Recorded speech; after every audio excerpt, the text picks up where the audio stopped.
one question. The gentleman there with the yellow tie. Right. Interesting experience that I had recently. I went to a dinner organised by the Bangladeshi caterers in this country, and Damien Green was there. And I took the opportunity of actually talking about immigration to this country. We had a meeting today of the Restaurant Association, where we have been told that now chefs from outside the EU will have to be paid at a level of £28,000 a year in order to qualify for entry to this country. Now, it's ridiculous. We have a fantastically successful ethnic sector in our restaurant industry here.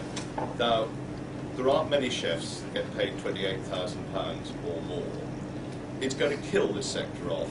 I actually stood up at the meeting in the House of Lords, and I said, why are you being so duplicitous about this situation? You cannot control immigration from within the EU.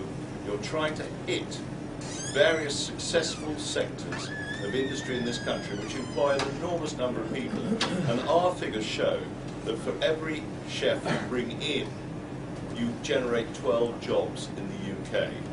And he stood up afterwards and said, it's the first time I've ever heard a member of UKIP argue for more immigration, which is not quite what I'd said.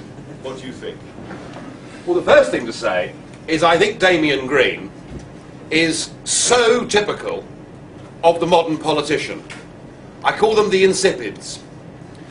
You know, I mean, there is no personality, there is no belief, there is no passion, and increasingly, when you look at those three parties, it really is the bland leading the bland, and my goodness me, Green is in that category. I think he's absolutely ghastly, the bloke, but there we are.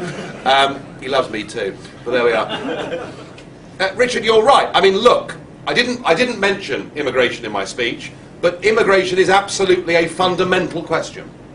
Because since Labour came to power, an extra 3.2 million people have settled in what is already the most overcrowded country in Europe, and that's the 3.2 million that we know about.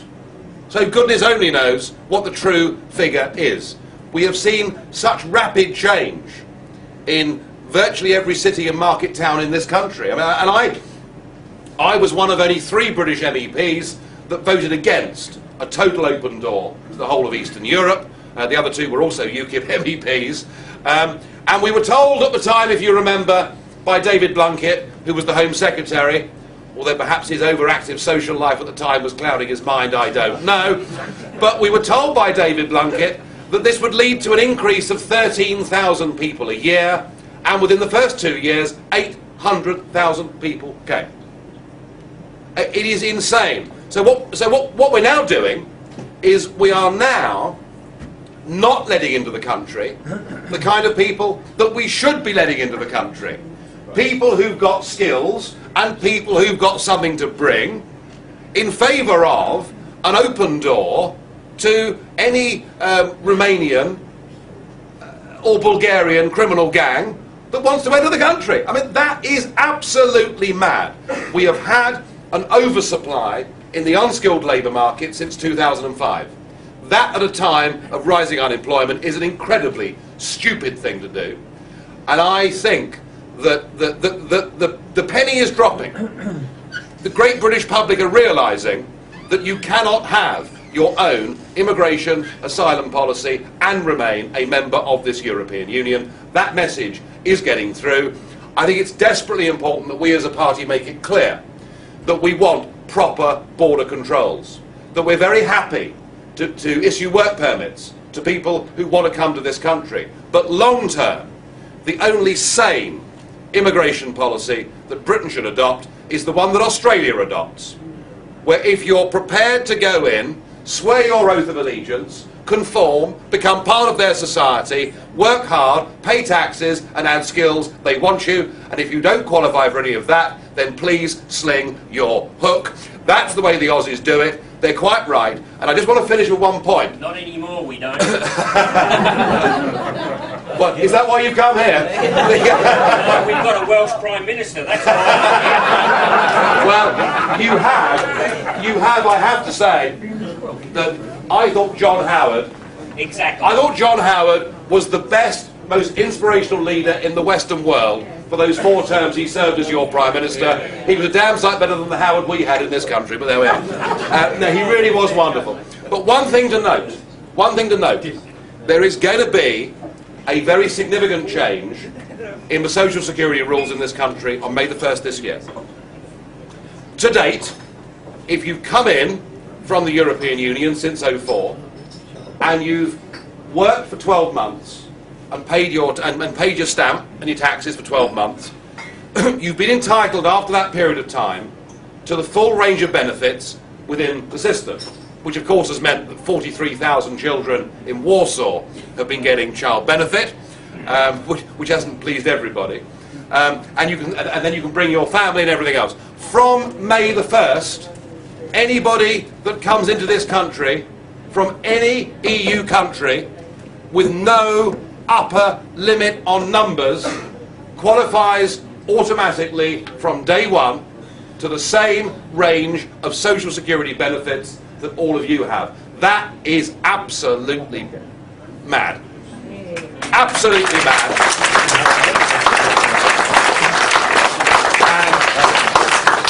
And we will make this a big political issue, and our view, our opinion, is that you should not be entitled to the full range of social security provisions that this country provides until you've been here as a law-abiding, tax-paying person for a minimum period of 5 years.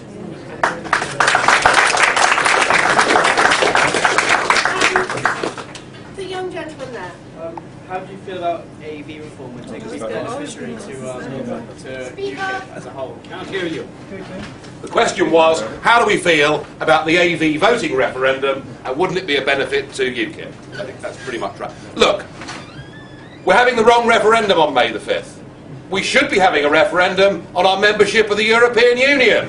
We should be having a referendum on the thing that Clegg and Cameron and everybody else has promised us, but we haven't got that. We should, if we're talking about voting reform, be having a referendum on the AV Plus system. Because when Blair set up the commission to examine all of this under Roy Jenkins, that was Roy Jenkins' proposal. In fact, it's the only thing I've ever agreed with Roy Jenkins about in my life. Because, well, that's true, but keep that quiet. I'm mad at the people tonight. So, we as a party would like the AV Plus system, because you would keep the benefit of the man or woman that represents Guildford, for argument's sake, plus there would be an incentive for everybody in the country to go down and vote. I mean, even if you're a socialist living in Esher, or a high Tory living in Sheffield, with a second ballot paper, you at least would feel you could engage in the process. So that is a system that we like. It's the system, of course, that the Germans have used since 1945. I mean, who would have thought the Germans could teach us a thing or two about democracy? There we are. And that's what we would have approved of. But it isn't what we've got. What we've got before us is the second ever national referendum, and it is, do we maintain first past the post, or do we move towards AV? The first past the post system worked wonderfully in a two-party state.